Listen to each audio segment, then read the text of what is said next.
I'm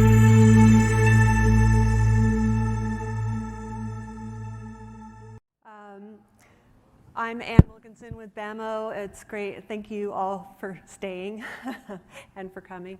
I have been designing for 25 plus years, and I love keeping up with design trends and looking at art and fashion and culture for inspiration. But it wasn't until, sorry, my slide looks different.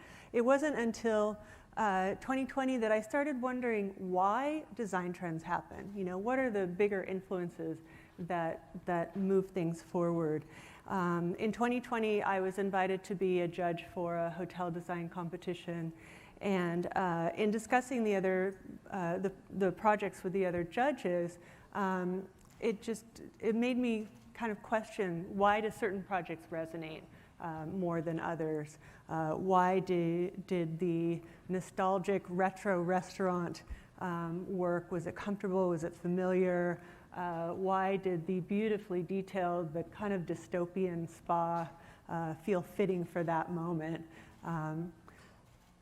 There's a reason, and it is because design really reflects our time. Oops, as you can see from this timeline.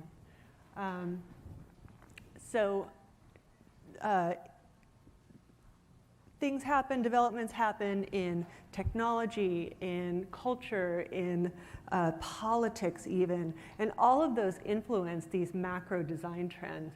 And just like business, when you have this big disruption, changes in design happen more rapidly. So you see kind of a big jump between this ornate style of the 1920s, the Jazz Age, and then boom, going into the Depression of the 30s, we hit modernism and this very kind of stripped down, bare, slightly depressing aesthetic. So fast forward to today, we are coming out of a global pandemic. We've been through a lot. Health and well-being have emerged as the biggest trends, not surprisingly. But sustainability, diversity, and social impact, also important and actually linked to well-being. Ecopsychology is the study of how nature actually has a positive influence on us. It benefits our cognitive ability, our health, our well-being, our vitality, our longevity. And they've actually taken that study a bit further, and they suggest that we are experiencing a negative effect because our climate is slowly, or our environment is slowly deteriorating, and it's creating this kind of low-level stress. We all know it's happening. It's kind of subconscious, but it's affecting us negatively in our health and our well-being. So sustainability isn't just a trend anymore. It's really, it's becoming an expectation, and will soon, I think, become a requirement. One idea that's aligned with sustainability is something called emotionally durable design. So it's the idea that you create something that's durable, not because it's made to last 50 years, it's not bulletproof, as they say in the industry, but it's something that is quality, that is beautifully made, that people love. And therefore they use it, they keep it for decades, for centuries, etc. Costa Rica, interestingly, we're doing a project with a friend of mine, and we found out that the country actually doesn't allow you to just discard furniture. You are required to recycle, repurpose, or store it at the owner's expense. So imagine, if you will, that we had to keep that furniture. I think design would look a little bit different. Diversity, I want to make one mention. I don't think we've really seen how diversity has impacted design yet. It's a bit too early, though initiatives are being put forth. But I think we will start to see a shift away from this Eurocentric domination of design aesthetics. And I think it's going to be really interesting to see where that takes us.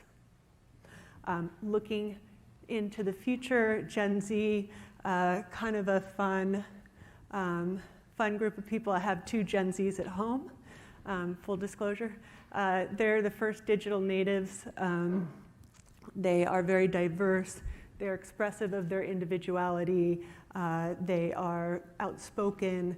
They're inclusive. They care the most of any generation about sustainability and the environment, understandably. They are very keyed into influencers, and they're more apt to seek out companies that do good in the world. The 5th Industrial Revolution, I don't know much about it, but I know that apparently we're in it. And I put that handy chart up there because I had no idea what the other 4 were. But it's supposed to be a coming renaissance of creativity and human-centric endeavors for the first time, and a collaboration between humans and AI, which may help some of our labor shortages, hopefully. So how can design influence well-being? How can design affect well-being? Design actually can play an important role in creating positive emotional response. There's in the same way that negative emotions are known to have a negative influence on your health and well-being, researchers have found that positive emotions have the opposite effect. So positive emotions actually not just make you feel better, they make you healthier as well. One of the researchers that's studying this is Dr. Barbara Fredrickson. She is a researcher with UNC in Chapel Hill, and she's written a book called Positivity. And she talks about how positive feelings kind of build on each other. So you have a positive interaction, that makes you feel good and puts you out there a bit more. You have another, and it creates this upward spiral, right? So it just kind of gives you the ability to live a richer, fuller life when you have that positive spiral upward. It makes us more optimistic, more resilient, more sociable, more trusting, more giving, and for the hospitality people, more open to new experiences, and even sleep better. So all good things. Borrowing from another researcher, we find that positive emotions break down into 4 main modes. So there's physical or sensory experiences, sight, sound, smell, touch, taste, social experiences, interactions with people, psychological experiences, do we like how things function? Do they work easily? Do we get satisfaction from it? And idealistic experiences, do they reflect our values? I think the hospitality industry is really in a great position to create positive emotion across all of those modes. So these are the 10 positive emotions that Dr. Fredrickson says are the most impactful. And I think as designers, we can use these emotions to create a framework for really meaningful experiences. So let's look at a few. Joy. This is the Good Time Hotel in Miami Beach. I think the name kind of says it all. It's certainly playful and fun and kind of the embodiment of joy. Serenity, that sense of calm, that sense of peacefulness. These are 2 projects that opened pretty recently. On the right is the Aman Hotel in Kyoto. Has that very zen, composed feel to it, and BAMO's Capella Hotel in Bangkok on the left with that beautiful view out to the Chao Phraya River. Interest, giving people rich things to look at, these layers of texture and color and pattern. This project is the Carmelo Resort in Uruguay, and the images you're looking at are from 1999. Much of that is still in the property today. Talk about emotionally durable design. That's been there 20 years. Pride, I think, is something that design does really well. It creates this pride through association. Maybe it's a brand association. Maybe it is just that people think it reflects well on their choices. They look cooler. They feel a little more fabulous there. So I think a sense of pride is something that we can get from design. Amusement, for sure. This is Bemelman's Bar at the Carlisle in New York, and it's really just a delightful space filled with murals by Bemelmans, who's the illustrator and author of the Madeline children's books. And it's so popular. I was there a few weeks ago, and the line to get in was an hour long. On the right, these are some chairs by Pierre Jovanovic. They come in 3 sizes: small, medium, large, baby bear, mama bear, and papa bear. They're kind of fun. Inspiration, we see a lot of hotels using beautiful artwork. On the right is 21C Museum Hotel, their Oklahoma City property, and that's the kind of main idea of their property. So it's sort of hotel as art museum. So you have this wonderful feeling of inspiration and reflection. Another inspirational image is on the left, the Peninsula of Paris, that beautiful sculpture, floating sculpture of leaves that look like they've been whooshed up into the air. It's very impactful. Awe is a wonderful emotion that you often feel when you walk into a cathedral, right? Those houses of worship with the really tall ceiling. And often they'll have a vaulted ceiling. And what that does is it creates this effect that there really is no roof to it. The wall just continues with the ceiling, and it draws your eye up. And so you feel this sort of sense of uplift, which these do as well. The Nomad in London with the glass atrium roof has that same effect, very ethereal. And then on the left is the Addition West Hollywood by architect John Pawson. And he does a lot of modern houses of worship that are really quite beautiful. Here he's using a different technique, not coves or vaults, but he actually has the ceiling stopped short, and the wall appears to continue up past the ceiling. I want to circle back to joy, because that is a word that I've been seeing more and more. And early in the pandemic, I came across a website called The Aesthetics of Joy. And that title really caught my eye.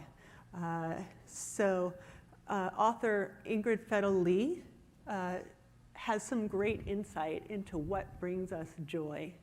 And she writes about it in her book, Joyful, and she expands on that in her blog.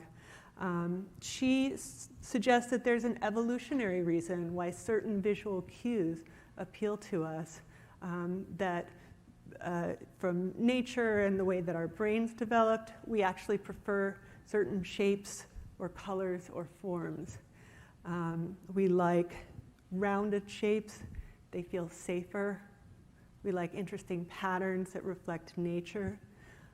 We like bright colors because we associate them with freshness, fresh fruits, fresh vegetables. We like that sense of wonder and delight. It expands our mind, provokes thought. So I think that she is onto something, but I will say most of her images are quite childlike.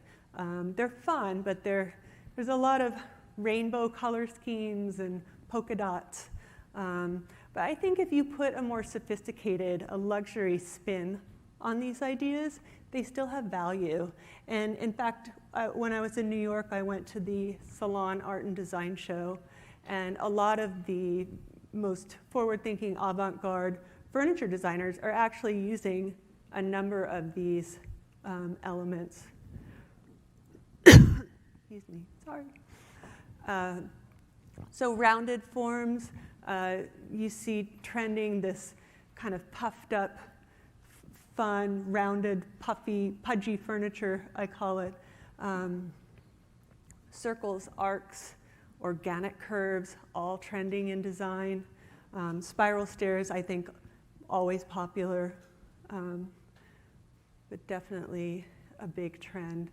Natural light has the ability to, they've actually shown, make us smarter, make us sleep better, make us happier, healthier. Blue-toned light tends to keep us alert and awake. Red-toned light or warm light tends to help us wind down, produces melatonin, and helps us sleep, if you want to try that at home. Pattern, our brains are wired to look for certain repetition, for order, for rhythm in things, and I like to think that we're probably looking around and solving puzzles at every pattern we look at, and we don't even realize that our brains are actually working. So you can imagine, if you are out in nature, how much more your brain is processing all those patterns and shapes. Color has this incredible power to influence mood. So you can use a mix of colors that provide this sense of harmony and balance. You can use bold colors for visual impact, or you can use no color or very light colors if you want people to look past the room and out to the view, or if you just want to have kind of a visual palette cleanser. You know, maybe we don't want that stimulation. We just want things to be very calm. Openness, again, we love that loft of high ceilings. We like expansive views out to nature. This image on the right is actually a LEED Platinum high-end residence that my office designed in Portola Valley. And the client wanted to sit in the landscape. So the architect designed these beautiful doors that slide open. So they are open front and back, and it's completely open to the environment. We love that sense of weightlessness and things that kind of float or appear to float up, things that kind of waft in the breeze, like that Peninsula Paris as well. Delight is that sense of surprise. Think about opening a door or opening a drawer, and you find this beautiful color or a fun pattern. That sense is something that we really love. Anthropomorphism, sorry, I made up a word there, is the idea that we find our own proportions, the human proportions, naturally appealing. So when you talk about good proportions in design, a lot of times it's based on that idea. So the Acropolis is kind of giving you a little lesson right there with their people in the columns. We actually are wired to look for faces, and we feel happy when we see something that resembles a face. We find things that resemble animal or human shapes amusing. Abundance is kind of that sense of things that are big scale, or there's lots of repetition, and you can imagine if we took just one, nobody would notice. We like that sense of things being over the top. Texture, interestingly, we crave when we're not feeling that great.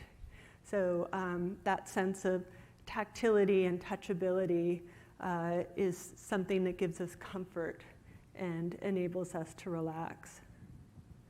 So these elements become kind of the designer's toolkit, if you will, for creating these moments of joy.